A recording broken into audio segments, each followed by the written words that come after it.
গল্পকথন কালবৈশাখীর আসরের সকল বন্ধুদের জানাই নতুন বছরের শুভেচ্ছা। 2026 সাল সকলের খুব আনন্দে কাটুক এই কামনা করি। আজকের গল্পের আসরে আপনাদের সামনে পরিবেশন করছি বিভূতিভূষণ বন্দ্যোপাধ্যায় রচিত আরণ্যক উপন্যাসের ৮ম পরিচ্ছেদের শেষ অংশ। লবটলিয়ার উত্তর প্রান্ত খুব বড় একটা হ্রদের মতো। এরকম জলাশয়কে এদেশে বলে কুণ্ডি। এই হ্রদটার নাম সরস্বতী কুণ্ডি।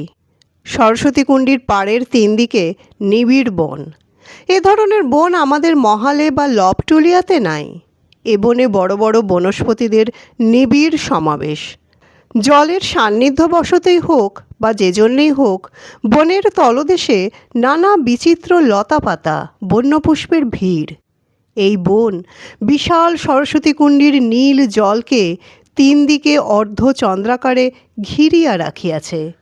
একদিকে ফাঁকা, সেখান হইতে পূর্ব দিকে বহুদূর প্রসারিত নীল আকাশ ও দূরের শৈলমালা চোখে পড়ে।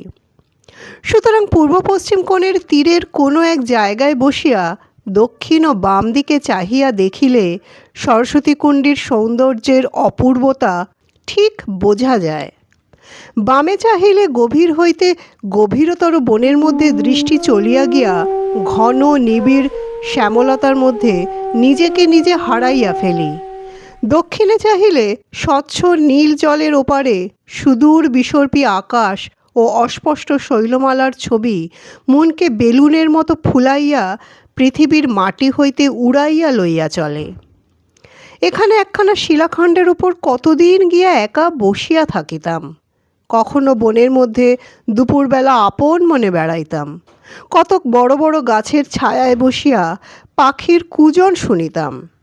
মাঝে মাঝে গাছপালা বন্যলতার ফুল সংগ্রহ করিতাম। এখানে যত রকমের পাখির ডাক শোনা যায়, আমাদের মহলে অত পাখি নাই। নানা রকমের বন্য ফল খাইতে পায় বলিয়া এবং সম্ভবত উচ্চ বনস্পতি শিরে বাসা বাঁধিবার সুযোগ ঘটে বলিয়া সরস্বতী কুণ্ডির তীরের বনে পাখির সংখ্যা অত্যন্ত বেশি। বনে ফুলও অনেক রকমের ফোটে। হ্রদের তীরের নিবিড় বন প্রায় 3 মাইলের উপর লম্বা, গভীরতায় প্রায় 1.5 মাইল। জলের ধার দিয়া বনের মধ্যে গাছপালার ছায়ায় ছায়ায় একটা সুড়িপথ বনের শুরু হইতে শেষ পর্যন্ত আসিয়াছে। এই পথ ধরিয়া বেড়াইতাম। গাছপালার ফাঁকে ফাঁকে মাঝে মাঝে সরস্বতীর নীল জল, তার উপর উপুড় হইয়া পড়া দূরের আকাশটা এবং দিগন্ত নীল শৈলশ্রেণী চোখে পড়িত। ঝিরঝির করিয়া স্নিগ্ধ হাওয়া বহিত, পাখি গান গাহিত, বন্য ফুলের সুগন্ধ পাওয়া যাইত। একদিন একটা গাছের ডালে উঠিয়া বসিলাম। সে আনন্দের তুলনা হয় না। আমার মাথার উপরে বিশাল বনস্পতি দলের ঘন সবুজ পাতার রাশি, তার ফাঁকে ফাঁকে নীল আকাশের টুকরা, প্রকাণ্ড একটা লতায় থোকা থোকা ফুল দুলিতেছে। পায়ের দিকে অনেক নিচে ভিজা মাটিতে বড় বড় ব্যাঙের ছাতা গজাইয়াছে। এখানে আসিয়া বসিয়া শুধু ভাবিতে ইচ্ছা হয়। কত ধরনের কত নব অনুভূতি মনে আসিয়া জোটে। এক প্রকার অতল সমাহিত অতি মানস চেতনা ধীরে ধীরে গভীর অন্তঃস্থল হইতে বাহিরের মনে ফুটিয়া উঠিতে থাকে। এ আসে গভীর আনন্দের মূর্তি ধরিয়া। প্রত্যেক বৃক্ষলতার হৃদস্পন্দন যেন নিজের বুকের রক্তের শান্ত স্পন্দনের মধ্যে অনুভব করা যায়। আমাদের যেখানে মহাল, সেখানে পাখির এত বৈচিত্র্য নাই। সেখানটা যেন অন্য জগৎ। তার গাছপালা জীবজন্তু অন্য ধরনের। পরিচিত জগতে বসন্ত যখন দেখা দিয়াছে, লবটুলিয়ায় তখন একটা কোকিলের ডাক নাই, একটা পরিচিত বসন্তের ফুল নাই। সে যেন রুক্ষ কর্কশ ভৈরবী মূর্তি। সৌম্য সুন্দর বটে, কিন্তু মাধুর্যহীন। মনকে অভিভূত করে ইহার বিশালতায়, রুক্ষতায়। কোমল বর্জিত খারব সুর, মালকোষ কিংবা চৌতালের ধ্রুপদ মিষ্টত্বের কোনো পর্দার ধারা মারাইয়া চলে না। সুরের গম্ভীর উদাত্ত রূপে মনকে অন্য এক স্তরে লইয়া পৌঁছাইয়া দেয়। সরস্বতী কুণ্ডী সেখানে ঠুংরি সুমিষ্ট সুরের মধুর ও কোমল বিলাসিতায় মনকে আর্দ্র ও স্বপ্নময় করিয়া তোলে। স্তব্ধ দুপুরে ফাল্গুন চৈত্র মাসে এখানে তীর তরুর ছায়ায় বসিয়া পাখির কূজন শুনিতে শুনিতে মন কত দূরে কোথায় লইয়া যাইত। বন্য নিম গাছের সুগন্ধি নিম ফুলের সুবাস ছড়াইত বাতাসে, জলে জলজ লিলির দল ফুটিত। কতক্ষণ বসিয়া থাকিয়া সন্ধ্যার পর সেখান হইতে উঠিয়া আসিতাম। নাড়া বইহার জরিপ হইতেছে প্রজাদের মধ্যে বিলির জন্য। আমিনদের কাজ দেখাইবার জন্য প্রায়ই সেখানে যাইতে হয়। ফিরিবার পথে মাইল 2 পূর্ব দক্ষিণ দিকে একটু ঘুরিয়া যাই। শুধু সরস্বতী কুণ্ডীর এই বনভূমিতে ঢুকিয়া বনের ছায়ায় খানিকটা বেড়াইবার লোভে। সেদিন ফিরিতেছিলাম বেলা 3টার সময়। খর রৌদ্রে বিস্তীর্ণ রৌদ্রদগ্ধ প্রান্তর পার হইয়া ঘরমাক্ত কলেবরে বনের মধ্যে ঢুকিয়া ঘন ছায়ায় ছায়ায় জলের ধার পর্যন্ত গেলাম। প্রান্তর সীমা হইতে জলের কিনারা প্রায় 1.5 মাইলের কম নয়, কোনো কোনো স্থানে আরও বেশি। একটা গাছের ডালে ঘোড়া বাঁধিয়া নিবিড় ঝোপের তলায় একখানা অয়েল ক্লথ পাতিয়া একেবারে শুইয়া পড়িলাম। ঘন ঝোপের ডালপালা চারিধার হইতে এমনভাবে আমায় ঢাকিয়াছে যে বাহির হইতে আমায় কেউ দেখিতে পাইবে না। হাত 2 উপরে গাছপালা, মোটা মোটা কাঠের মতো শক্ত গুঁড়িওয়ালা কি এক প্রকার বন্যলতা জড়াজড়ি করিয়া ছাদ রচনা করিয়াছে। একটা কি গাছ হইতে হাতখানেক লম্বা বড় বড় বনশিমের মতো সবুজ সবুজ ফল আমার প্রায় বুকের কাছে দুলিতেছে। আর একটা কি গাছ, তার ডালপালা প্রায় অর্ধেক ঝোপটা জুড়িয়া, তাহাতে কুচো কুচো ফুল ধরিয়াছে। ফুলগুলি এত ছোট যে কাছে না গেলে চোখে পড়ে না, কিন্তু কি ঘন নিবিড় সুবাস সে ফুলের। ঝোপের নিবৃত তল ভারাক্রান্ত সেই অজানা বনপুষ্পের সুবাসে। পূর্বেই বলিয়াছি সরস্বতী কুণ্ডীর বন পাখির আড্ডা। এত পাখিও আছে এখানকার বনে, কত ধরনের, কত রং বেরঙের পাখি। শ্যামা, শালিক, হরটিট, বনটিয়া, ফেজান্ট ক্রো, চড়াই, ছাতারে, ঘুঘু, হরিয়াল। উঁচু গাছের মাথায় বাজবৌড়ি, চিল, কুল্লো। সরস্বতীর নীল জলে বক, শিল্লি, রাঙাহাঁস, মানিক পাখি, ডাক প্রভৃতি জলচর পাখি। পাখির কাকলিতে মুখর হইয়া উঠিয়াছে ঝোপের উপরটা। কি বিরক্তই করে তারা, তাদের উল্লাস ভরা অবাক কুজনে কান পাতা দেয়। অনেক সময় মানুষকে গ্রাহ্যই করে না। আমি শুইয়া আছিয়া দেখিতেছে আমার চারিপাশে হাত 1.5 দূরে তারা ঝুলন্ত ডালপালায় লতায় বসিয়া কিচকিচ করিতেছে। আমার প্রতি ভ্রুক্ষেপও নাই। পাখিদের এই অসংকোচ সঞ্চরণ আমার বড় ভালো লাগিত। উঠিয়া বসিয়াও দেখিয়াছি তাহারা ভয় পায় না। একটু উড়িয়া গেল, কিন্তু একেবারে দেশ ছাড়া হইয়া পালায় না। খানিক পরে নাচিতে নাচিতে বকিতে বকিতে আবার অত্যন্ত কাছে আসিয়া পড়ে। এখানে একদিন প্রথম বন্য হরিণ দেখিলাম। জানিতাম বন্য হরিণ আমাদের মহালের জঙ্গলে আছে, কিন্তু এর আগে কখনো চোখে পড়ে নাই। শুইয়া আছি, হঠাৎ কিসের পায়ের শব্দে উঠিয়া বসিয়া মাথার শিয়রের দিকে চাহিয়া দেখি ঝোপের নিভৃততর দুর্গমতর অঞ্চলে নিবিড় লতাপাতার জড়াজড়ির মধ্যে আসিয়া দাঁড়াইয়াছে একটা হরিণ। ভালো করিয়া চাহিয়া দেখি বড় হরিণ নয়, হরিণ শাবক। সে আমায় দেখিতে পাইয়া অবোধ বিস্ময়ে বড় বড় চোখে আমার দিকে চাহিয়া আছে। ভাবিতেছে এ আবার কোন অদ্ভুত জীব। খানিকক্ষণ কাটিয়া গেল, দুজনেই নির্বাক নিষ্পন্দ। 1/2 মিনিট পরে হরিণ শিশুটা যেন ভালো করিয়া দেখিবার জন্য আবার একটু আগাইয়া আসিল। তার চোখে ঠিক যেন মনুষ্য শিশুর মতো সাগ্রহ কৌতূহলের দৃষ্টি। আরও কাছে আসিত কিনা জানি না, আমার ঘোড়াটা সে সময় হঠাৎ পা নাড়িয়া গা ঝাড়া দিয়া ওঠাতে হরিণ শিশু চকিত সন্ত্রস্তভাবে ঝোপের মধ্য দিয়া দৌড়াইয়া তাহার মায়ের কাছে সংবাদটা দিতে গেল। তারপর কতক্ষণ ঝোপের তলায় বসিয়া রহিলাম। গাছপালার ফাঁকে ফাঁকে চোখে পড়ে সরস্বতী কুণ্ডীর নীল জল অর্ধচন্দ্রাকারে দূর শৈলমালার পাদদেশ পর্যন্ত প্রসারিত। আকাশ নীল, মেঘের লেশ নেই কোনো দিকে। কুণ্ডীর জলচর পাখির দল ঝগড়া কলরব তুমুল দাঙ্গা শুরু করিয়াছে। একটা গম্ভীর ও প্রবীণ মানিক পাখি তীরবর্তী এক উচ্চ বনস্পতির শীর্ষে বসিয়া থাকিয়া থাকিয়া তাহার বিরক্তি জ্ঞাপন করিতেছে। জলের ধারে ধারে বড় বড় গাছের মাথায় বকের দল এমন ঝাঁক বাঁধিয়া আছে, দূর হইতে মনে হয় যেন সাদা সাদা থোকা থোকা ফুল ফুটিয়াছে। রোদ ক্রমশ রাঙা হইয়া আসিল। ওপারে শৈলচূড়ায় যেন তামার রং ধরিয়াছে। বকের দল ডানা মেলিয়া উড়িতে আরম্ভ করিল। গাছপালার মগডালে রোদ উঠিয়া গেল। পাখির কুজন বাড়িল, আর বাড়িল অজানা বনকুসুমের সেই সুঘ্রাণটা।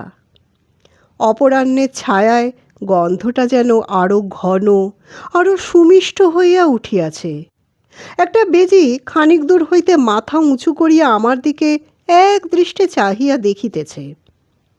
কি নিভৃত শান্তি, কি অদ্ভুত নির্জনতা! এতক্ষণ তো এখানে আছি, 3.5 ঘন্টার কম নয়। বন্য পাখির কাকলি ছাড়া অন্য কোনো শব্দ শুনি নাই। আর পাখিদের পায়ে পায়ে ডালপাতার মচমচানি, শুষ্ক পত্র বা লতার টুকরা পতনের শব্দ। মানুষের চিহ্ন নাই কোনো দিকে। নানা বিচিত্র বিভিন্ন গড়ন বনস্পতিদের শীর্ষদেশের। এই সন্ধ্যার সময় রাঙা রোদ পড়িয়া তাদের শোভা হইয়াছে অদ্ভুত। তাদের কত গাছের মগডাল জড়াইয়া লতা উঠিয়াছে। এক ধরনের লতাকে এদেশে বলে ভিঁয়রা লতা, আমি তাহার নাম দিয়াছি ভোমরা লতা। সে লতা যে গাছের মাথায় উঠিবে আষ্টে পৃষ্ঠে জড়াইয়া ধরিয়া থাকে। এই সময় ভোমরা লতার ফুল ফোটে, ছোট ছোট বনজুঁইয়ের মতো সাদা সাদা ফুলে কত বড় বড় গাছের মাথা আলো করিয়া রাখিয়াছে। অতি চমৎকার সুঘ্রাণ, অনেকটা যেন প্রস্ফুটিত সর্ষে ফুলের মতো, তবে অতটা উগ্র নয়। সরস্বতী কুণ্ডের বনে কত বন্য শিউলি গাছ। শিউলি গাছের প্রাচুর্য এক এক জায়গায় এত বেশি যেন মনে হয় শিউলির বন। বড় বড় শিলাখণ্ডের উপর শরতের প্রথমে সকালবেলা রাশি রাশি শিউলি ফুল ঝরিয়া পড়িয়াছিল। দীর্ঘ একরকম কর্কশ ঘাস সেই সব পাথরের আশেপাশে বড় ময়না কাঁটার গাছ তার সঙ্গে জড়াইয়াছে। কাঁটা, ঘাস, শিলাখণ্ড সবটাতেই রাশি রাশি শিউলি ফুল। আর্দ্র ছায়াগহন স্থান, তাই সকালের ফুল এখনো শুকাইয়া যায় নাই। সরস্বতী হ্রদকে কত রূপেই দেখিলাম। লোকে বলে সরস্বতী কুণ্ডের জঙ্গলে বাঘ আছে। জ্যোৎস্না রাত্রে সরস্বতীর বিস্তৃত জলরাশির কৌমুদী স্নাত শোভা দেখিবার লোভে রাস পূর্ণিমার দিন তহসিলদার বনোয়ারিলালের চোখে ধুলা দিয়া আজমাবাদের সদর কাছারি আসিবার ছুতায় লবটুলিয়া ডিহি কাছারি হইতে লুকাইয়া একা ঘোড়ায় এখানে আসিয়াছি। বাঘ দেখি নাই বটে, কিন্তু সেদিন আমার সত্যই মনে হইয়াছিল এখানে মায়াবিনী বনদেবীরা গভীর রাত্রে জ্যোৎস্নাস্নাত হ্রদের জলে জলকেলি করিতে নামে। চারিধার নীরব নিস্তব্ধ। পূর্ব তীরের ঘন বনে কেবল শৃগালের ডাক শোনা যাইতেছিল। দূরের শৈলমালা ও বনশীর্ষ অস্পষ্ট দেখাইতেছে। জ্যোৎস্নার হিম বাতাসে গাছপালা ও ভোমরালতার নৈশ পুষ্পের মৃদু সুবাস।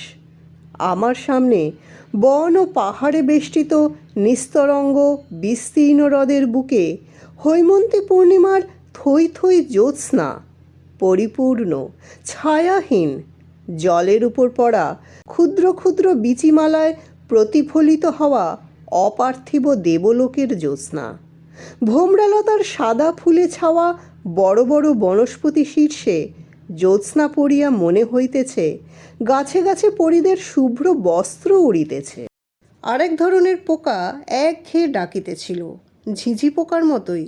দু একটা পত্রপতনের শব্দ বা খসখস করিয়া শুষ্ক পত্ররাশির উপর দিয়া বন্য জন্তুর পলায়নের শব্দ।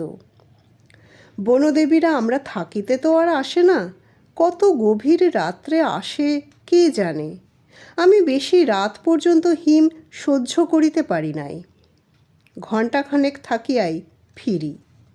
সরস্বতী কুণ্ডীর এই পরিদের প্রবাদ এখানেই শুনিয়াছিলাম।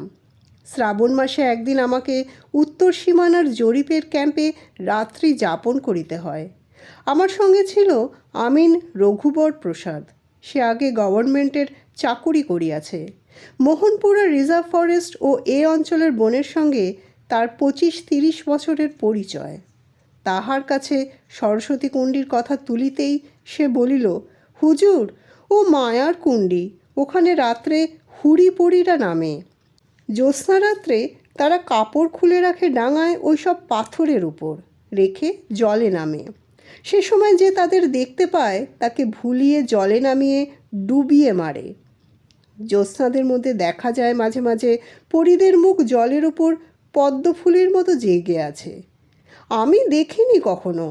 হেড সার্ভেয়ার ফতে সিং একদিন দেখেছিলেন। একদিন তারপর তিনি গভীর রাত্রে একা ওই হ্রদের ধারে বনের মধ্যে দিয়ে যাচ্ছিলেন সার্ভে তাঁবুতে। পরদিন সকালে তার লাশ কুণ্ডীর জলে ভাসতে দেখা যায়। বড় মাছে তাঁর একটা কান খেয়ে ফেলেছিল। হুজুর, ওখানে আপনি ওরকম যাবেন না।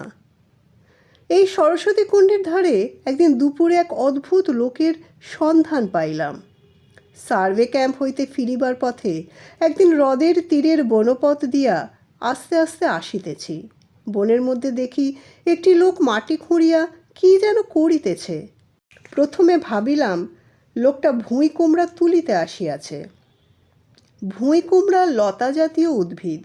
মাটির মধ্যে লতার নিচে চাল কুমড়ার আকারের প্রকাণ্ড কন্দ জন্মায়, উপর হইতে বোঝা যায় না। কবিরাজি ঔষধে লাগে বলিয়া বেশ দামে বিক্রয় হয়। কৌতূহলবশত ঘোড়া হইতে নামিয়া কাছে গেলাম। দেখি ভুঁই কুমড়া নয়, কিছু নয়। লোকটা কিসের যেন বীজ পুঁতিয়া দিতেছে। আমায় দেখিয়া সে থতমত খাইয়া অপ্রতিভ দৃষ্টিতে আমার দিকে চাহিল। বয়স হইয়াছে, মাথায় কাঁচা পাকা চুল, সঙ্গে একটা চটের থলে। তার ভিতর হইতে ছোট একখানা কোদালের আগাটুকু দেখা যাইতেছে। একটা শাবল পাশে পড়িয়া, ইতস্তত কতকগুলি কাগজের মোড়ক ছড়ানো। বলিলাম, তুমি কে? এখানে কি করছো? সে বলিল, হুজুর কি ম্যানেজার বাবু?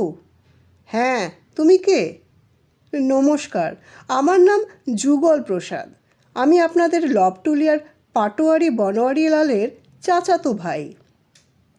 তখন আমার মনে পড়িল বনোয়ারি পাটোয়ারি একবার কথায় কথায় তাহার চাচাতো ভাইয়ের কথা তুলিয়াছিল।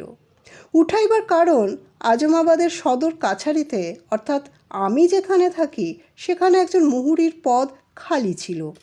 বলিয়াছিলাম একটা ভালো লোক দেখিয়া দিতে।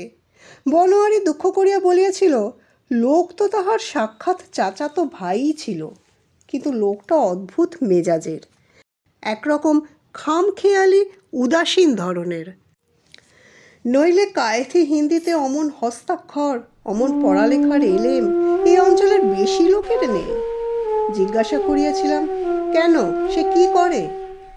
বনোয়ারি বলিয়াছিল, তার নানান বাতিক হুজুর, এখানে ওখানে ঘুরে বেড়ানো এক বাতিক, কিছু করে না। বিয়ে শাদি করেছে, সংসার দেখে না, বনে জঙ্গলে ঘুরে বেড়ায়, অথচ সাধু সন্ন্যাসীও নয়, ওই এক ধরনের মানুষ। এই তাহা হইলে বনোয়ারিলালের সেই চাচাতো ভাই। কৌতূহল বাড়িল। বলিলাম, ও কি পুঁছছো ওখানে? লোকটা বোধহয় গোপনে কাজটা করিতেছিল, যেন ধরা পড়িয়া লজ্জিত ও অপ্রতিভ হইয়া গিয়াছে এমন সুরে বলিল, ওকে কিছু না, এই একটা গাছের বীজ। আমি আশ্চর্য হইলাম। কি গাছের বীজ? ওর নিজের জমি নয়, এই ঘোর জঙ্গল, ইহার মাটিতে কি গাছের বীজ ছড়াইতেছে? তাহার সার্থকতাই বা কি? কথাটা তাহাকে জিজ্ঞাসা করিলাম।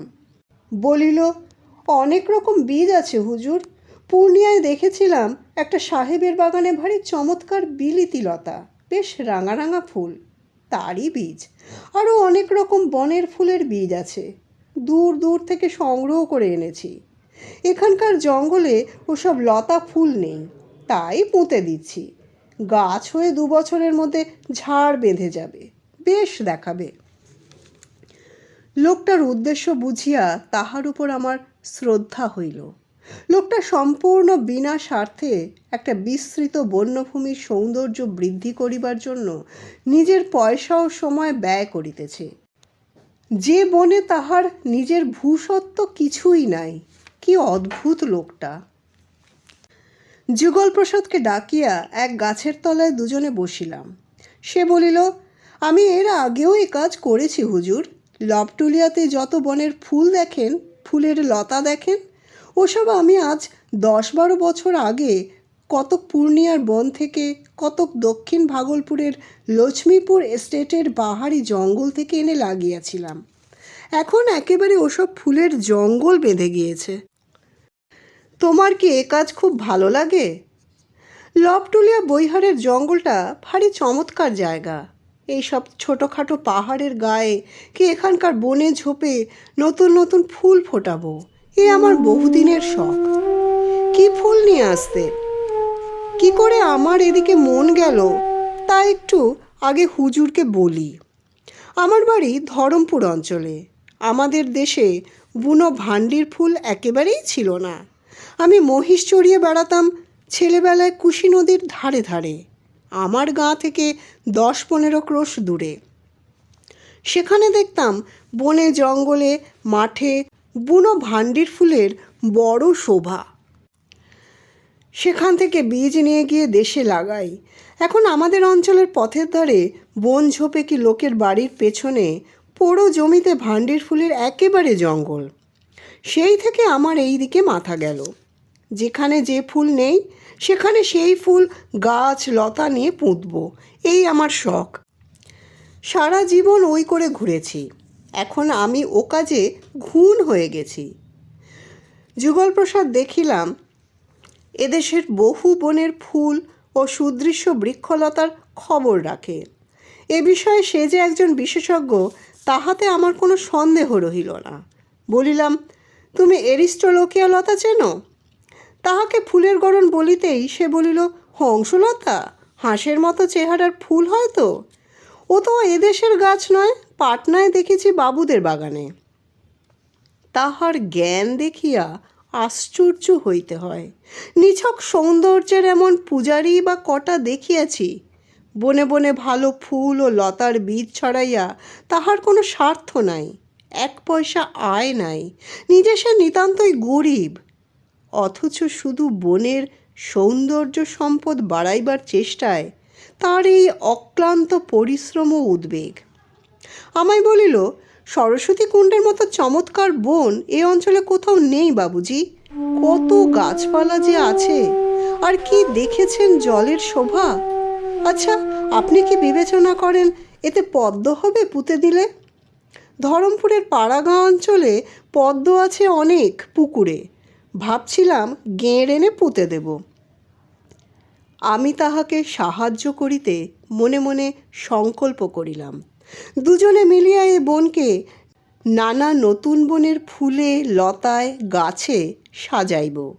সেদিন হইতে ইহা আমাকে যেন একটা নেশার মতো পাইয়া বসিল।